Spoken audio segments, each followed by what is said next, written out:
Film शुरू होती है और हम एक लड़के रोमेन को देखते हैं जो एक ड्रग डीलर के पास आया है पार्टी के लिए नशा खरीदने, क्योंकि आज उसका बर्थडे है जिसके लिए उसने पार्टी रखी है। अब यहाँ से नशा लेने के बाद रोमेन अपने डैड की आलीशान कार में आकर बैठ जाता है। वो गाड़ी चलाते हुए सिगरेट पी रहा था, जिसे फिर वो गाड़ी में ही फेंक देता है। पर तभी उसे ख्याल आया कि ओह माय गॉड, कि मैंने इतनी बड़ी गलती कर दी। गाड़ी के अंदर ही सिगरेट फेंक दी। इसलिए वो जल्दी से कार को रोक कर उतरा और सिगरेट बाहर फेंकने लगता है। लेकिन तभी एक लड़की भागती हुई आई जो उसकी गाड़ी से टकरा गई थी। लड़की के सर पर पट्टियां बंधी हुई थीं, जो घबराते हुए फौरन आकर रोमेन की गाड़ी में बैठ जाती है। लड़की देखने में काफी अजीब लग रही, उसके कपड़े भी गंदे थे और ऐसा लग रहा था जैसे वो किसी लैब या फिर किसी हॉस्पिटल से भाग कर आई हो, जो हद से ज्यादा डरी हुई थी। साथ ही उसका बर्ताव भी अजीब होता जा रहा था। अब रोमेन उससे पूछता है कि आखिर तुम्हें क्या हुआ है, पर वो कुछ बोलने की हालत में नहीं थी और बस रोती ही रहती है। तब उसकी मदद करने के लिए रोमेन इमरजेंसी नंबर पर फोन करने लगा, लेकिन उसने नोटिस किया कि पुलिस के नाम से लड़की और घबरा रही है, तो उसने फोन बंद कर दिया और वह खुद ही लड़की को ड्रॉप करने का फैसला करता है। मगर वो यह तो जानता ही नहीं था कि उसे ड्रॉप कहाँ करना है। और तो और, वो भी कुछ बोल नहीं रही थी, बस रो ही जा रही थी। अब रोमेन गाड़ी लेकर निकल गया। वो बीच बीच में भी उससे बात करने की कोशिश करता है, मगर कोई फायदा नहीं होता। कुछ देर बाद लड़की एक रिकॉर्डर निकालती है जिसके अंदर कुछ कमांडोज ये बोल रहे थे कि हम जिस सब्जेक्ट्स लड़की पर एक्सपेरिमेंट कर रहे थे, जिसका नाम हमने C39 रखा था, वो भाग निकली है। उसकी उम्र 25 साल है। अब लड़की उसे यह समझाने की कोशिश कर रही थी कि ये मेरे बारे में बात कर रही है, यानी सच में वो किसी एक्सपेरिमेंट का हिस्सा थी। मगर जाहिर है रोमेन को कुछ समझ नहीं आता और अब अचानक लड़की पागलों जैसी हरकतें करने लगी। वो अजीब तरह के इशारे करते हुए गाड़ी में अपना सर मारने लगती है। उसके पास एक चाकू भी था जिससे वह खुद पर वार करने लगी। हालांकि रोमेन उसे रोकने की कोशिश करता है, लेकिन वो नहीं रुकी, बल्कि उस पर ही गिरकर अपना खून रोमेन पर लगा देती है और तभी वो सीट पर गिर गई, अपना दम तोड़ देती है।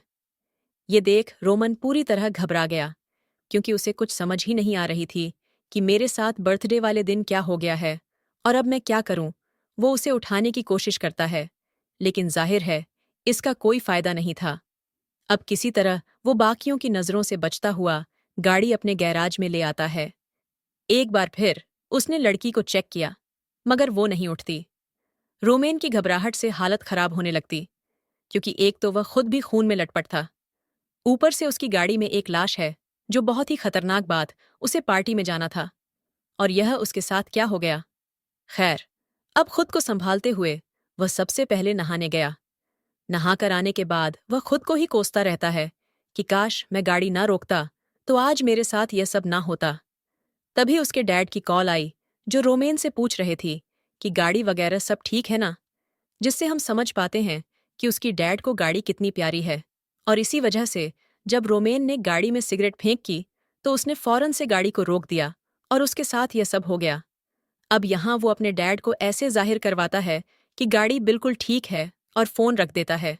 वो गाड़ी को चेक करने लगा, लेकिन वो लड़की वहां से गायब थी, जिसका मतलब था कि वो मरी नहीं थी, बस उस टाइम जख्मी होने की वजह से बेहोश हो गई। और यह बात काफी चौंका देने वाली थी कि इतना जख्मी होने के बाद भी वो जिंदा कैसे थी और उसमें इतनी ताकत कैसे बाकी रही कि वो उठकर भाग भी गई। इसका जवाब हमें आगे पता चलेगा। और यही चीज सोचकर रोमेन भी उसे ढूंढने लगा, मगर वो उसे कहीं भी नहीं मिलती। तभी दरवाजे पर कोई आ जाता है।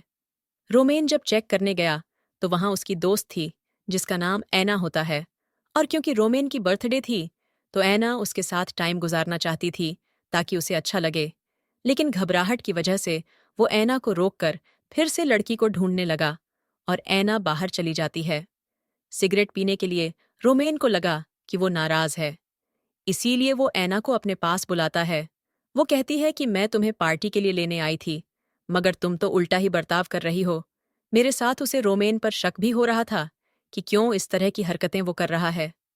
रोमेन उसे समझा बुझाकर वहां से भेजने लगा कि तभी रोमेन के बाकी दोस्त भी आ जाते हैं उसे लेने के लिए, मगर वो सिर्फ ना कोई उनके साथ भेज देता है। ये कहकर कि मेरी तबीयत थोड़ी खराब है, मैं बाद में आऊंगा, और अंदर जाकर सीसीटीवी कैमरा में लड़की को ढूंढने लगता है। मगर वो उसे फिर भी नहीं मिली। इसलिए वो बाहर आ गया, जहां उसके दोस्त अभी तक नहीं गए थे। इसलिए रोमेन उनके साथ जाने लगता है। रास्ते में भी रोमेन अजीब बर्ताव कर रहा था, और पार्टी में आने के बाद भी उसे कुछ ठीक नहीं लग रहा था। वो लड़की ही बस उसके दिमाग में घूम रही थी। ऐना को भी कुछ समझ नहीं आती कि आखिर चल क्या रहा है। तब उसकी बाकी दोस्त पूछ लेते हैं कि रोमेन, आखिर तुम्हारे साथ क्या हुआ है? मगर उनकी बात का जवाब दिए बगैर वो एक रूम में आ जाता है। ऐना अपने दोस्त के साथ बाथरूम में जाती है। कुछ देर बाद जब वो वहां से चली गई तो उसके दोस्त के पास रोमेन आ गया, यानी कि रोमेन ऐना को धोखा दे रहा था। इसे बीच ऐना की दोस्त देखती है कि रोमेन की आंखें चमक रही हैं, जिससे वो काफी घबरा गई। इस बारे में रोमेन को बताती भी है तो वो अपनी आंखें शीशे में देखने लगता है। वो फिर पागलों की तरह अपनी गर्दन हिलाने लगता है।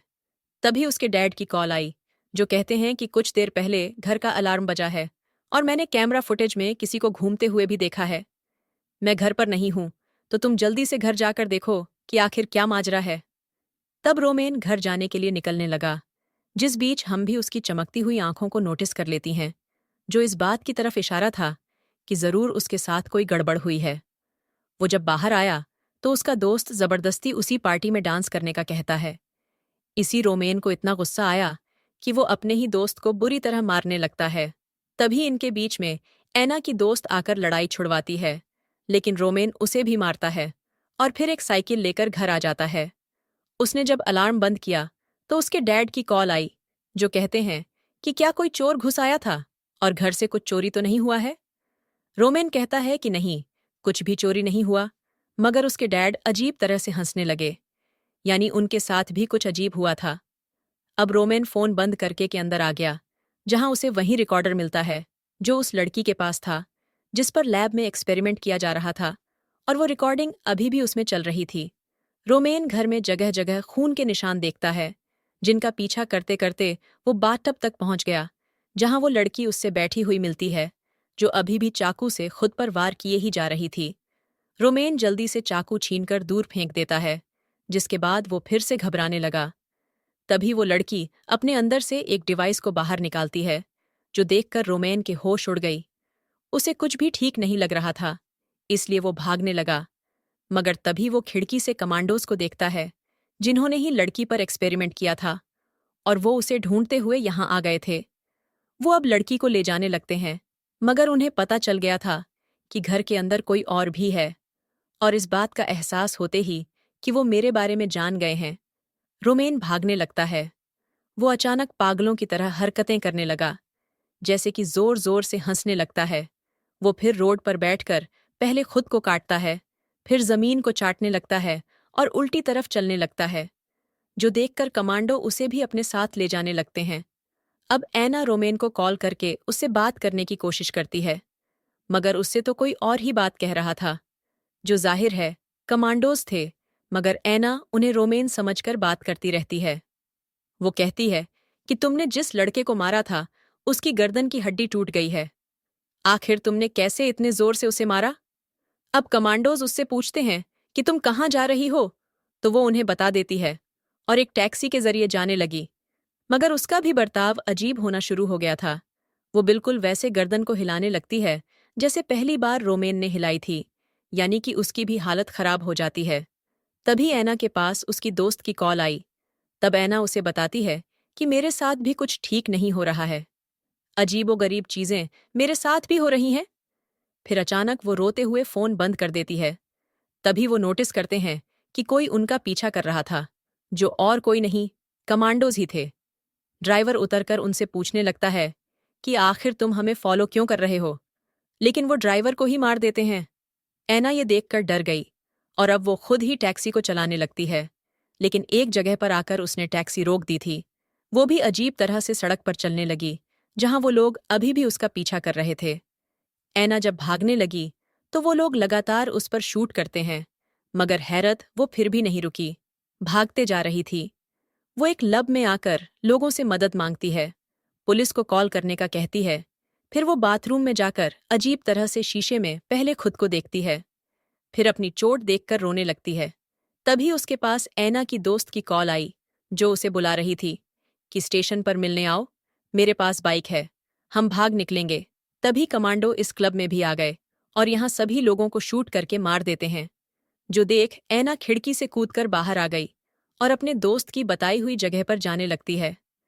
तभी हम देखते हैं कि उसकी आंखें भी चमक रही हैं और वो पागलों की तरह बर्ताव करने लगी थी। रास्ते में एक लड़की पर वो हमला कर देती है, बुरी तरह उसे पीटने लगी और अपना खून भी उस पर लगा देती है। फिर आगे बढ़कर वो एक लड़के की साइकिल चुराकर वहां से भागने लगी।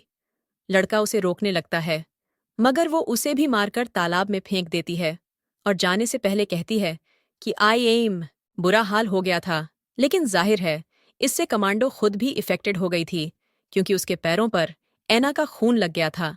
यानी कि अगर इफेक्टेड इंसान का खून नॉर्मल इंसान की जिस्म पर कहीं भी लगे तो वो भी इफेक्टेड हो जाता है, जिसका मतलब साफ है कि ये वायरस बहुत ही खतरनाक है और इतनी तेजी से फैलता है, और इफेक्टेड इंसान पूरी तरह वायरस फॉर्म में आने के बाद हद से ज्यादा खतरनाक बन जाता है।